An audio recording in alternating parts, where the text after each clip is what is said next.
Lokayukta B report ಸಲ್ಲಿಕೆ ಮಾಡಿದೆ. ಈ ಬಿ ರಿಪೋರ್ಟ್ಗೆ ದೂರುದಾರ ಸ್ನೇಹಮಯಿ ಕೃಷ್ಣ ಕಿಡಿಕಾರ್ತಿದ್ದಾರೆ. ಸಾಕ್ಷ್ಯ ಇಲ್ಲ ಅಂತ ಲೋಕಾಯುಕ್ತಕ್ಕೆ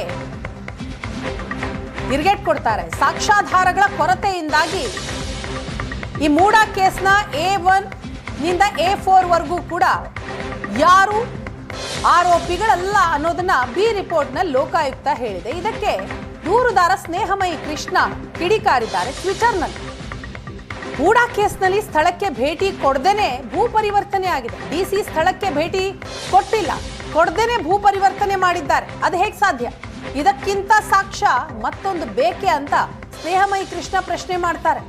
ಈ ಅಂಶ ಅಧಿಕಾರಿಗಳು ಪ್ರಭಾವಕ್ಕೆ ಒಳಗಾಗಿರೋದಕ್ಕೆ ಸಾಕ್ಷ್ಯ. ವಂಚನೆಗೆ ಅಧಿಕಾರಿಗಳು ಸಹಕರಿಸಿರುವ ಎಲ್ಲ ಸಾಧ್ಯತೆಗಳಿಗೆ ಸ್ಪಷ್ಟಪಡಿಸುತ್ತಿದ್ದು. ಈ ಕುರಿತು ಸ್ವತಃ ವಕೀಲರಾಗಿರುವ ಸಿದ್ದರಾಮಯ್ಯ ಅವರೇ ಹೇಳಲಿ ಅಂತ ಸವಾಲ್ ಹಾಕ್ತಾರೆ ಸ್ನೇಹಮಯಿ ಕೃಷ್ಣ.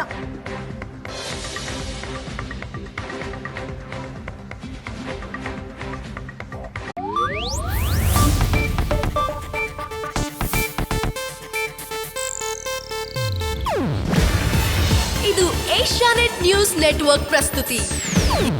ನೀವು ನೋಡ್ತಿದ್ದೀರಾ ಏಷ್ಯಾನೆಟ್ ಸುವರ್ಣ ನ್ಯೂಸ್.